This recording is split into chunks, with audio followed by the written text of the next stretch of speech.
na karon. People, karon na ang panahon. People, Inday Sara pa kay mulupad na ang agila. Sige, ipadayon na to ang suporta. Dagan ang nag-apan ni Mayor Inday Sara. Kinasing-kasing nga mong isyagit. Duterte rami Inday Sara ang isinggit. Sana all kami dinintan na. Gikan sa Davao, siya ang number one. Yes, man. Sara all, abanti tatanan. Ang kaayuan ni padayon niya tanan. Sara all, Sara all, kami dinintan na. Gikan sa Davao, siya ang number one. Yes, man. Sara all, abanti tatanan. Ang kaayuan ni padayon niya tanan. Sara all. Don G, halika na't sumama. Tayo'y mag-aisa. Dito na tayo. Sara all, kaming lahat. Sara all, ito'y tapat. Luzon, Visayas, halika na. Kasi ang Mindanao ay nandito na.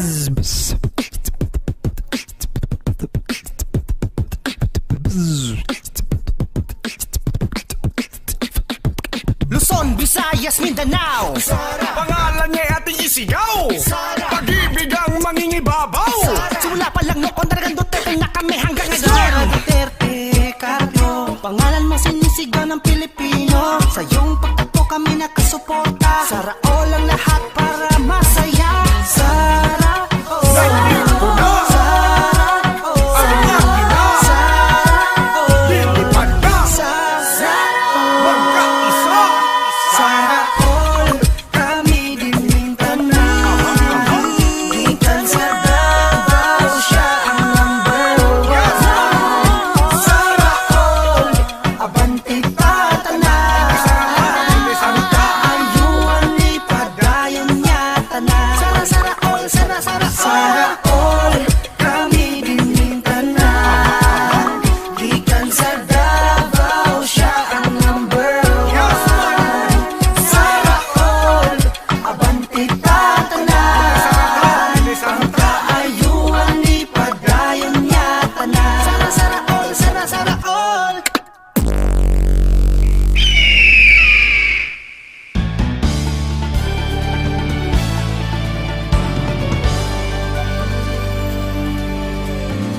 May bagong pag-asa ng nadarama, may bagong sigla tayong nakikita, pumapagaspas sa hangin. Dala-dala rin ng alon, lilipad tayo, lilipad tayo. Ipagpapatuloy ang pagbabago, itataguyod ang bawat Pilipino. Sa kanyang talino, aahon tayo. Lilipad na ang agila, magtatanggol, magmamahal sa ating bansa. Lilipad na ang agila, at bagong araw at pag-asa'y kanyang dala. Sa kanyang mga pakpak, Kasama tayo sa paglipad, sa taglay niyang lakas, hindi tayo magtitibag. Sa kanyang puso ay titibay tayo, tataas, lilipad tayo.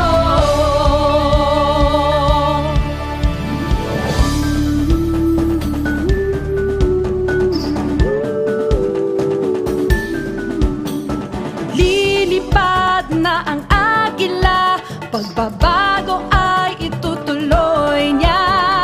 Lilipad na ang agila, pagbabago ay itutuloy niya. Dapat pantay-pantay ang lahat. Walang kasarian, edad o relihiyon. Walang mahirap, walang mayaman. Ang kailangan ng bansa, pagkakaisa ng bayan, disiplinadong mamamayan, tuloy-tuloy na kaunlaran. Tuday, love you! Huwag ka mag-alala, naturuan kita! Siya isang simpleng tao, aking napatunayan. Mapagpakumbaba sa madla at maging sa kaibigan. Siya ay idolo ng marami, matanda at kabataan. Idolo ng inyong lingkod at tunay kong hinahangaan. At ngayong nakita ko na ang tunay na agila sa buong Pilipinas, siya'y aking ipapakilala. Eto na, Inday Sara, here she comes. Duterte! Eto na, Inday Sara, here she comes. Duterte! Di tayo pababayaan, bayan ay aalagaan. Eto na, Inday Sara, here she comes. Duterte! Eto na, Inday Sara, here she comes.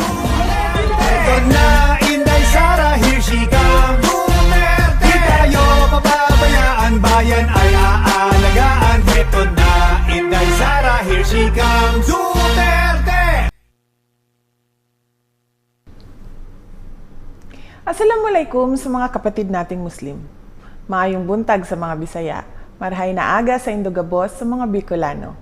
Mayap abak sa mga kababayan nating Kapampangan. Naimbag abigat sa mga Ilocano. Maayong aga sa mga Ilonggo. Maupay nga aga mga kababayang Waray. Masantos ya kabuwasan sa mga taga Pangasinan. Maradyaw na buntag sa mga Surigao-non. Buenos dias sa mga Chavacano. Magandang umaga sa inyong lahat. Sana po ay nasa mabuti kayong kalagayan, lalo na yung mga kababayan natin na nasa ibang bansa at malayo po sa kanilang mga pamilya. Online tayo and global ang reach natin. Ngayong araw, marami pa rin tayong pag-uusapan dito sa SA4U. Sasagutin natin ang mga katanungan ng ating mga kababayan tungkol sa iba't ibang issue na kinakaharap ng ating bansa sa Itanong Mo kay Inday Sara. Meron din tayong mga kasaping volunteer artists para sa Artists for Sara. Nandyan din ang ipapakita natin ang mga ginagawa ng mga volunteer at parallel groups natin para makatulong sa ating mga kababayan. Diyan sa ating segment na Mahalin Natin ang Pilipinas. At sa Magnegosyo Taday, of course, pera sa bulsa, pagkain sa lamesa, kailangan tutukan. Mga success stories po ito ng pagnenegosyo na nagbigay trabaho, pera at pagkain dito sa ating mga kababayan. Siyempre, kasama din po natin ang aking counselor sa 1st District dito sa Davao City, Counselor Tech Ocampo.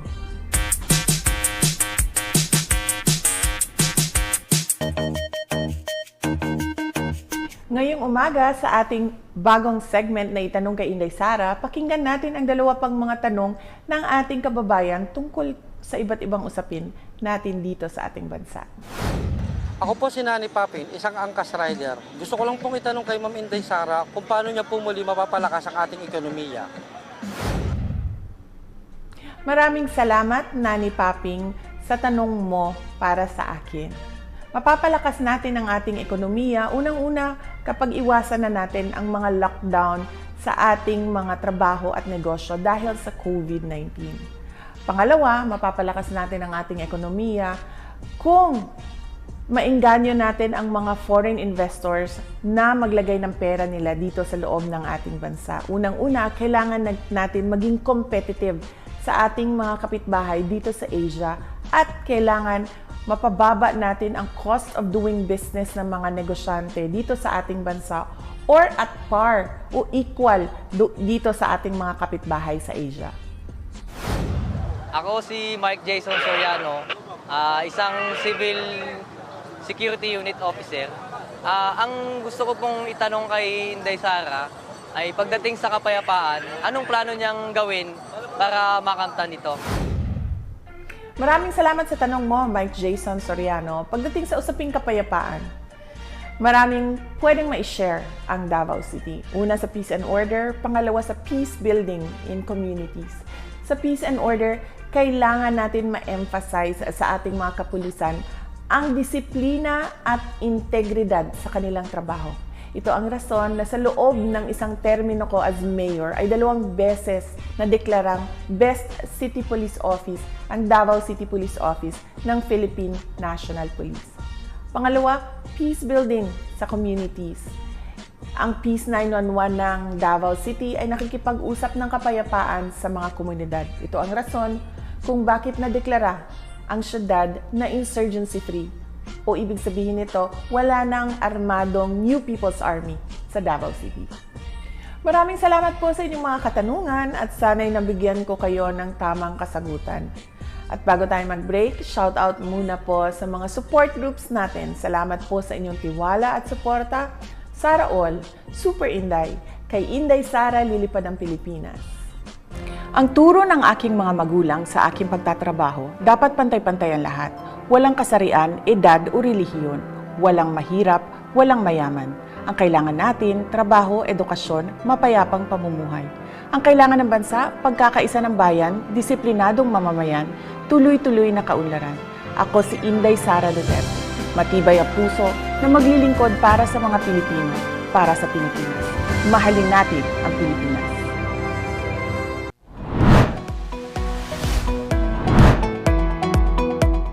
Sa simpleng pagpindot ng iyong cellphone, maaari nang may pahayag ang iyong pagsuporta sa Uniteam at ituloy ang pagbabago movement. Unang gawin ay pumunta sa www.ipm2022.ph. Upang maging opisyal ng miyembro ng Uniteam at IPM, itap ang Register as a Supporter. Kompletuhin ang mga kinakailangang importanteng detalye ng supporter registration form, gaya ng iyong pangalan, middle name at apelyido, kasarian, edad, at ang iyong mobile number. Kung ikaw ay isang overseas Filipino worker, piliin ang yes at ilagay kung saang bansa ka nakatira. Kung ikaw naman ay nandito sa Pilipinas, ilagay ang rehiyon, probinsya, lungsod o munisipalidad at kung saang barangay ka nakatira. Kinakailangan rin ang iyong kompletong address. Paalala, huwag gumamit ng pagdadaglat o abbreviation. Sunod ay piliin ang kategorya na iyong kinabibilangan. Pumili rin ng sektor na iyong kinabibilangan. Siguraduhin tama ang iyong ibinigay na impormasyon bago pindutin ang Save button. Pagkatapos pindutin ang Save button, lalabas sa screen ang iyong official ID. Nagpapatunay na ikaw ay isang official supporter ng Uniteam at ituloy ang pagbabago movement. Paalala, hindi na maaaring bumalik sa nakaraang page kung nariyan na ang iyong official ID. Agad na pindutin ang Save button bago ito mawala. Kung sakaling mayroong mga katanungan, maaaring message ang Ituloy ang Pagbabago Facebook page at agad namin itong sasagutin.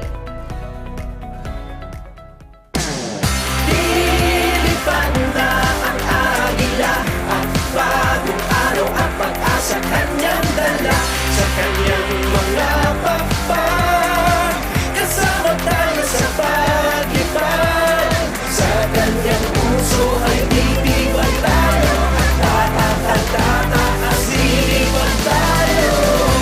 Inday Sara, sa'yo lang umaasa.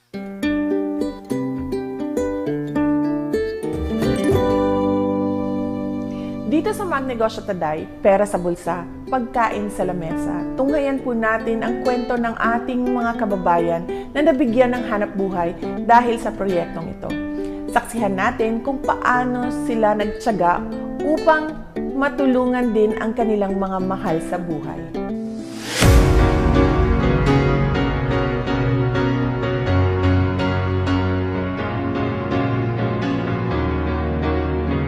Simula bata, di na talaga ako mahilig makipaglaro sa mga lalaki.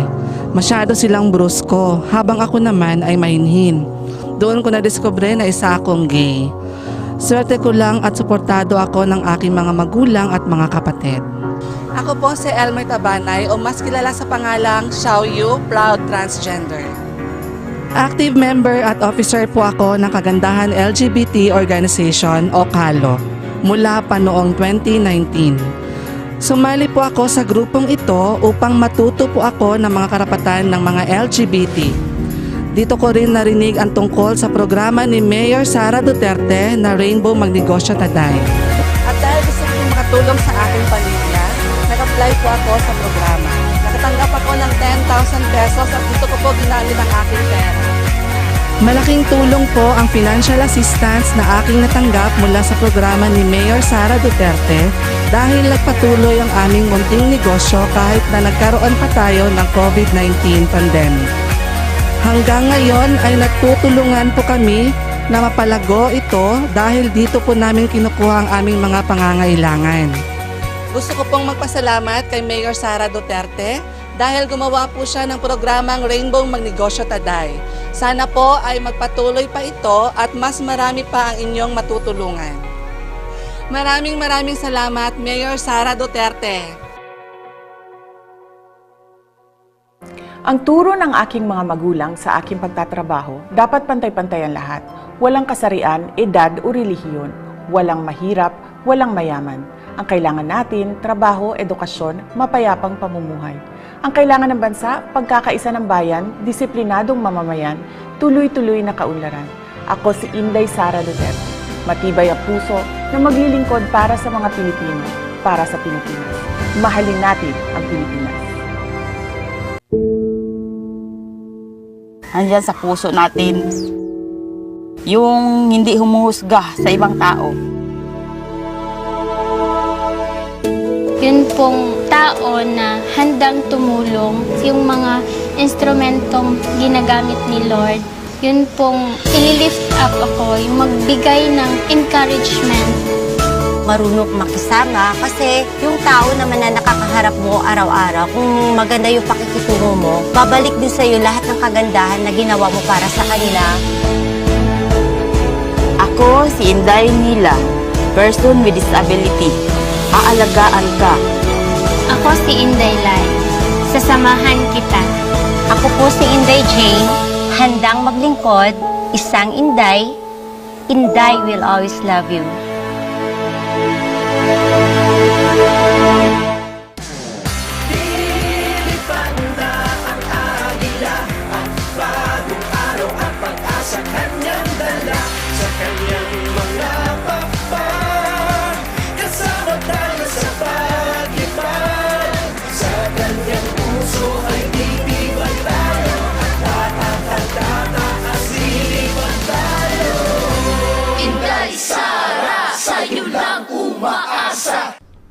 Balik po tayo sa SA4U.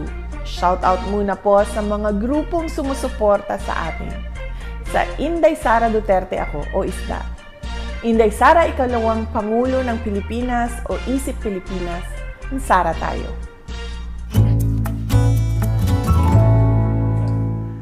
Dito sa Inday ng Buhay Ko segment, mapapakinggan naman natin ang mga pananaw ng ating mga kababayan tungkol sa mahal nating si Mayor Inday Sara Duterte at kung bakit ganon kalaki ang kanilang suporta sa ating future Vice President. Panoorin po natin ito. Ako po si Kenneth Christopher Tapia from Lipa City, Batangas. 26 years old, then Philippine team ako since 2016. Ang unang boto ko kasi ay kay Duterte, do sa kanyang ama. So, since noong 2016, nag-boom ang sports para sa mga person with disability. So, sinuportahan talaga yon ng mga ni President Duterte. So, binigyan kami ng opportunity na makapaglaro sa iba't ibang bansa, na maipakita namin ang aming mga skills para ipaglaban ng Pilipinas sa iba't ibang bansa. Na makita na malakas ang Pilipinas pagdating sa mga persons with disability na iba't ibang sports, katulad ko na wheelchair basketball. Doon po talaga nag-boom ang atleta ng mga person with disability. So po sila, parang naging equal po kami sa mga able. So gusto ko pong ipagpatuloy ng darating na administrasyon na Sara Duterte at BBM ang napagpatuloy po ng kanyang ama.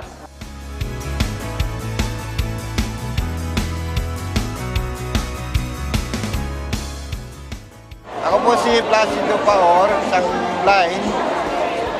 Ang edad ko ay 60 years old. Sa akin pong palagay, maraming adhikain na magaganda itong si Inday Sara. Kaya karapat-dapat siyang maging Vice President ng ating bansa. I'm very happy po. Very happy talaga po. Dahil narinig namin yung kanyang damdamin para sa amin. Naniniwala kami na ito ay gagawin niya para kami po na mga PWD ay magkaroon ng magandang kinabukasan.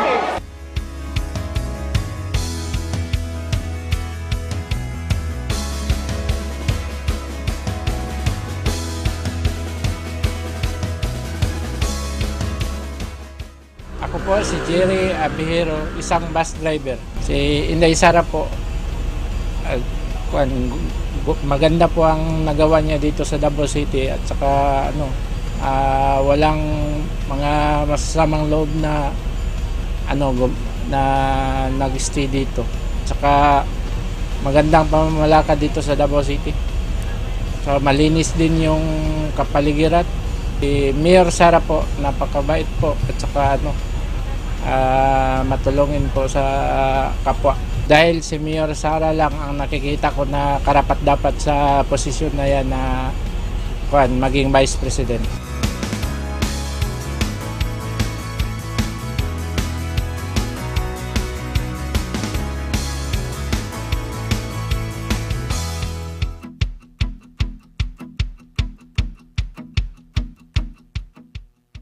Ako po, si Rolly Durante, 12 years nang pamasada sa Davao City. Si Mayor Sara Duterte, malaking tulong sa Davaoenyo kasi mabuti siyang mayor o pangulo sa Davao City. Si Mayor Sara, mabuti siya, ang karapat-dapat niya na maging Vice President kasi marami siyang magawa sa ating bayan.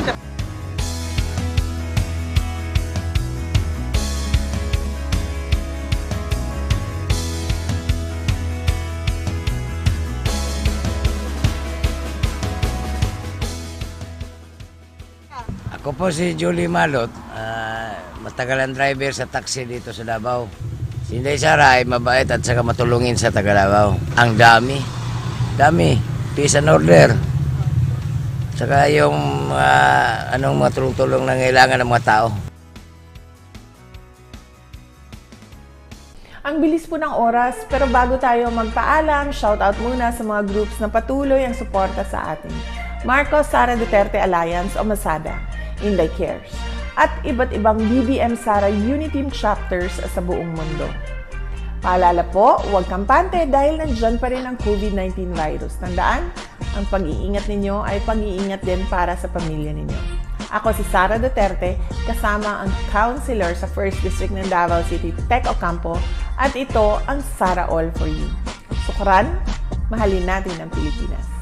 Siya'y isang simpleng tao, aking napatunayan. Mapagpakumbaba sa madla at maging sa kaibigan. Siya ay idolo ng marami, matanda at kabataan. Idolo ng inyong lingkod at tunay kong hinahangaan. Kung paano kumalinga sa kapos at mahihirap. Puri ng taong aking hinahanap sa hinaharap. At ngayong nakita ko na ang tunay na agila. Sa buong Pilipinas siya'y aking ipapakilala. Eto na Inday Sara, here she comes. Duterte! Eto na Inday Sara, here she comes. Duterte! Di tayo papabayaan, bayan ay aalagaan. Eto na Inday Sara, here she comes.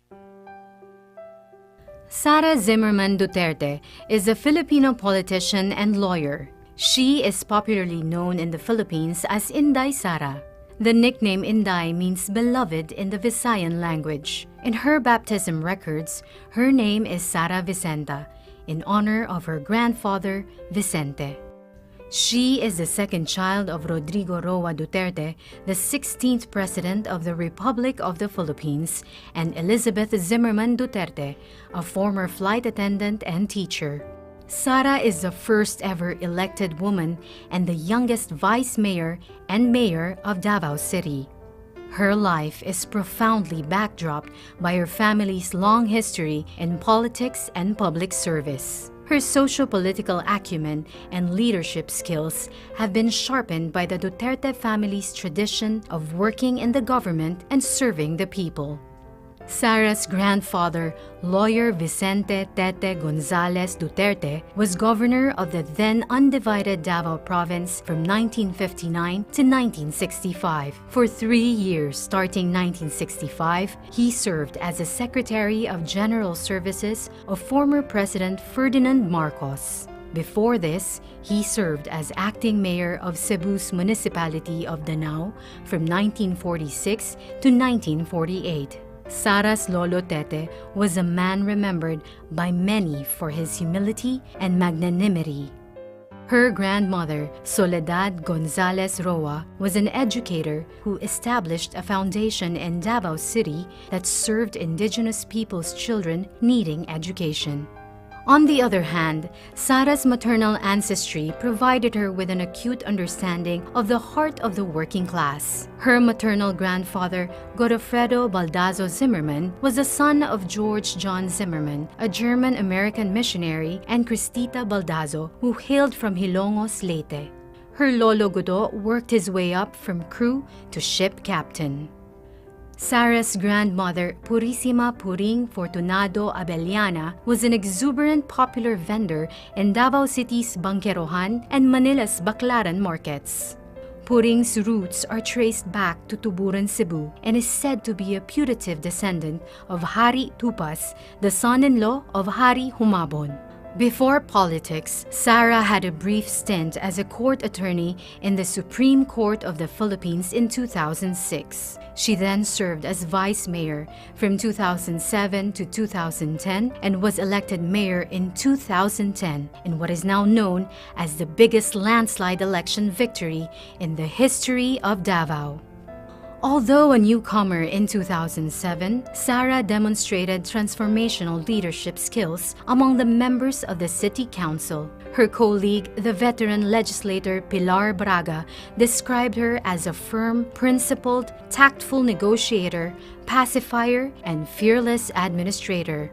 One of the landmark legislation passed when she was vice mayor was the Watershed Code of Davao. It aims to protect, conserve, and manage the watershed areas of the city. Her landmark project while serving vice mayor was Inday Para sa Barangay, a whole-of-government approach to service every year in each of the 182 barangays of the city. It is now called the Caravan of Government Services when she moved to the city mayor's office. During her term as mayor, the timeless Davao Life is Here brand was created.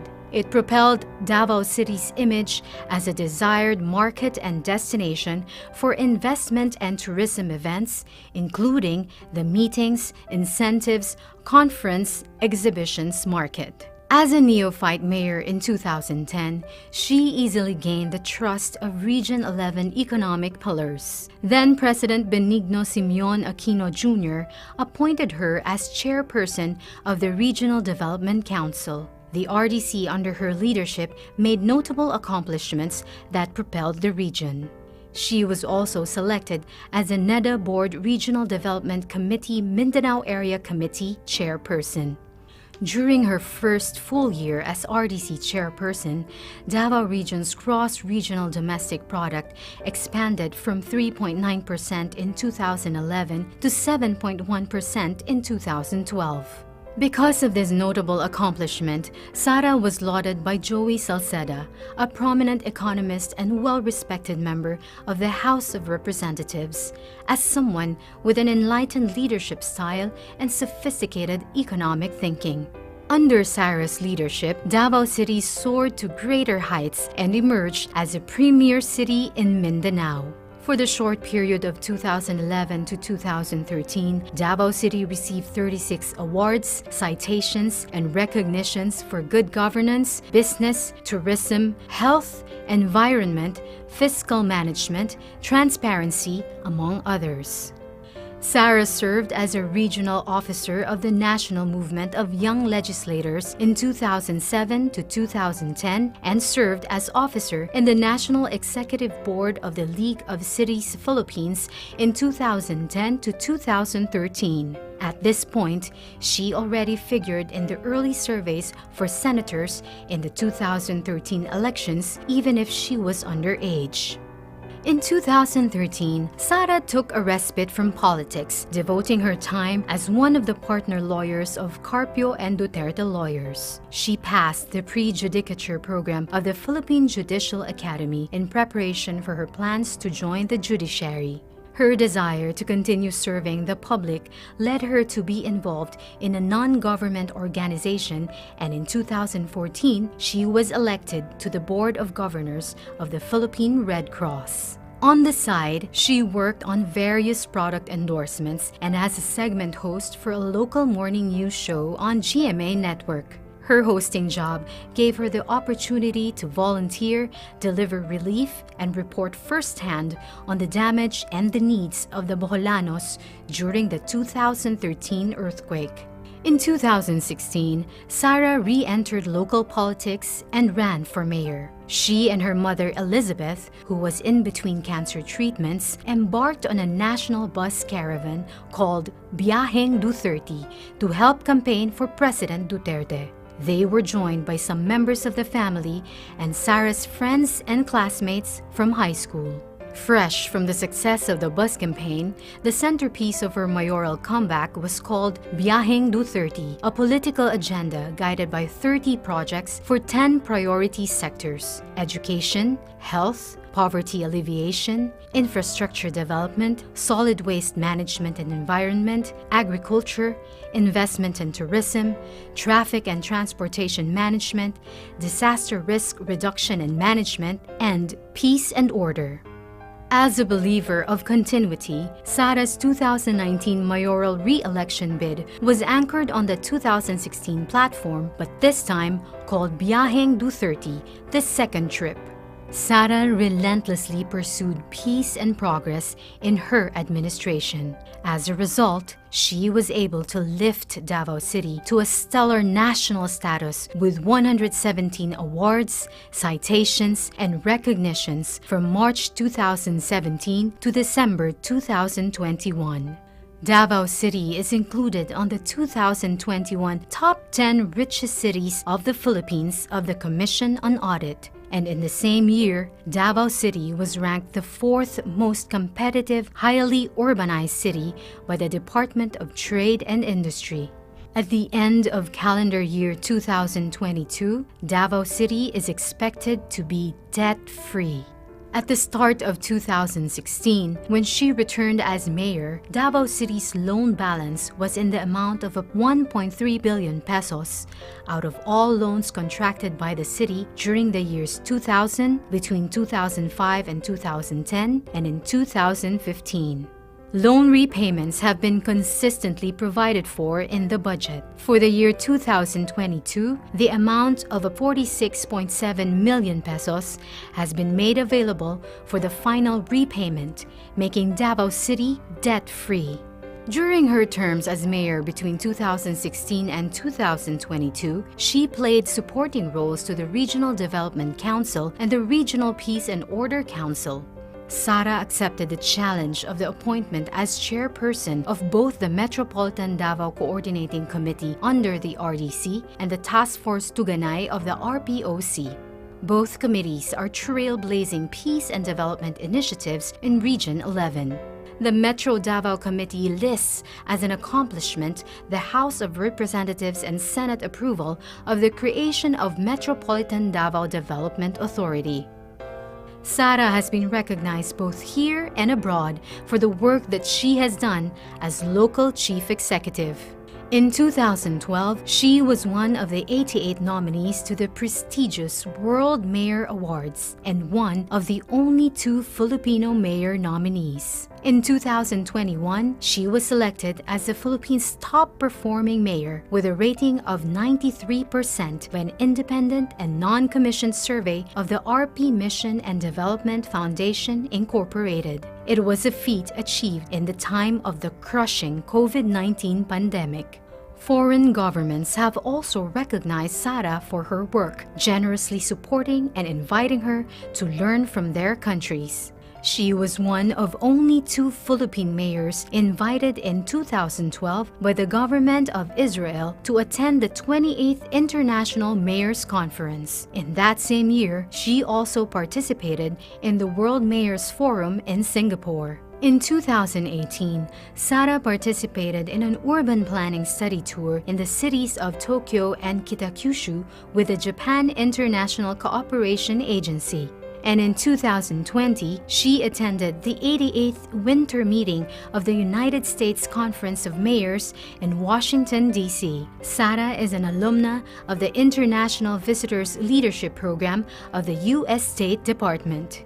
Her advocacies are reflected in the projects dearest to her, the Peace 911, Magnegosyo Taday, Pagbabago Campaign, and the Kian Gabriel Hotline. Peace 911 is a successful local peace initiative that practically brought stability to the once conflict area of Paquibato district in Davao City. The project contributed to the collapse of the New People's Army Guerrilla Front 55. Magnegosyo Taday is a livelihood support project that encouraged entrepreneurship of women. The success of MTD spawned the Rainbow Magnegosyo Taday that intend to support entrepreneurship in the lesbian, gay, bisexual, and transsexual community. The Pagbabago Campaign is a two-pronged approach to solving interlocking problems related to poverty, children's education, and responsible parenthood. Through the Pagbabago Campaign, children and parents in the communities are given bags branded as Pagbabago that contain reading materials on the importance of education and responsible parenting. Sara personally delivers these bags to children and parents. She uses her voice and influence to steer families into the right path out of poverty.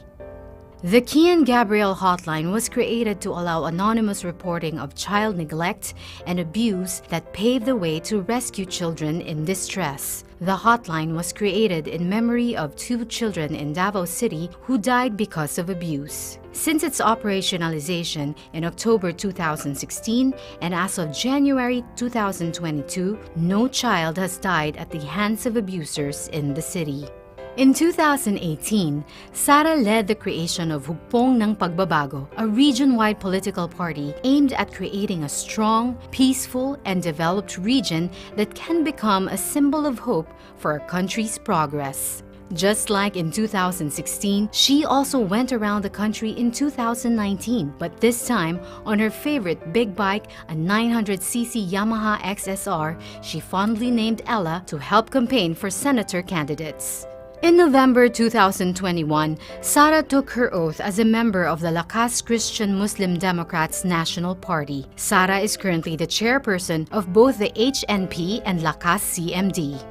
Sara is an adopted member of the Philippine Military Academy Maharlika Class of 1984 and the Philippine National Police Academy Tagapagkalinga Class of 1991. She is a member of the Philippine Coast Guard Auxiliary and the Armed Forces of the Philippines Army Reserve Command. She holds the rank of Colonel and is currently the Assistant Brigade Commander of the 2202nd Ready Reserve Combined Arms Brigade, Philippine Army. She has received several medals, ribbons, badges, and citations for her work in Davao in support of the Armed Forces of the Philippines.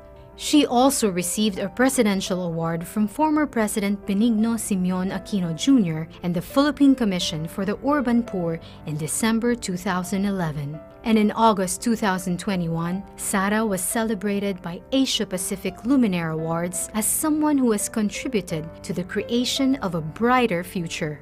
Sara is a Bachelor of Science in Respiratory Therapy graduate from the San Pedro College in Davao City. She received her Juris Doctor degree from the San Sebastian College Recoletos in the city of Manila.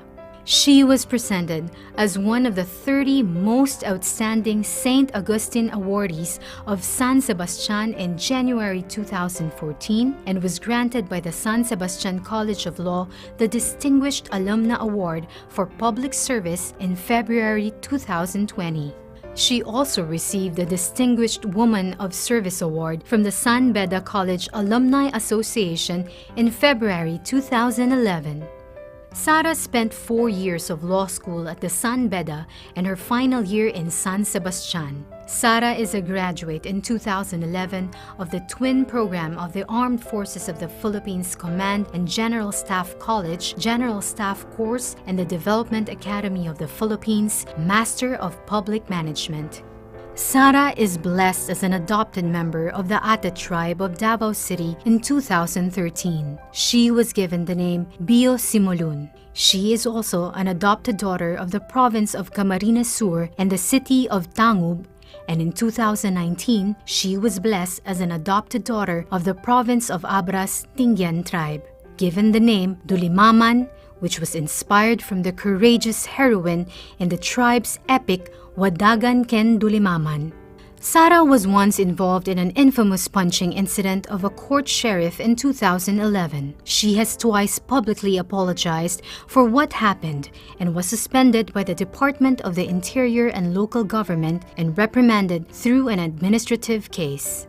Looking back, she describes the sad incident as a turning point in her life as a politician, a constant reminder not to embarrass the mandate given to me by the people.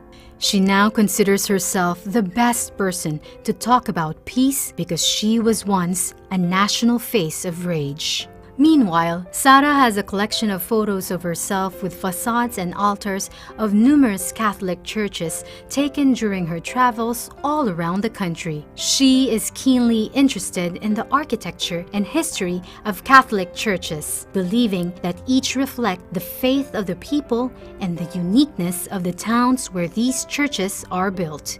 She is married to fellow lawyer Manassas Reyes Carpio, and they have 3 children named Shark, Stingray, and Stonefish. Inday Sara is undoubtedly no magician, but the strength of her heart to lift everyone and soar high, fight, and win makes her second to none. Kung pagpapatuloy ang pagbabago, itataguyod ang bawat Pilipino. Sa kanyang talino, aahon tayo. Lilipad na ang agila, magtatanggol, magmamahal sa ating bansa.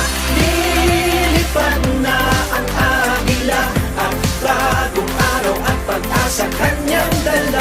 Sa kanyang mga pagpag, kasama tayo sa pag-ipag. Sa talayang lakas, hindi tayo matitibag. Sa kanyang puso ay titibay tayo, at papagpagtataas silibad tayo. Walang natatakutan, walang hahadlang, kaya ito kami ngayon lumalagpas. Sumuko, ituloy ang laban. Ituloy ang pagbabago, tingin ang aming tinig. Inday Sara, sa'yo lang umaasa. Inday Sara, sa'yo lang umaasa. Inday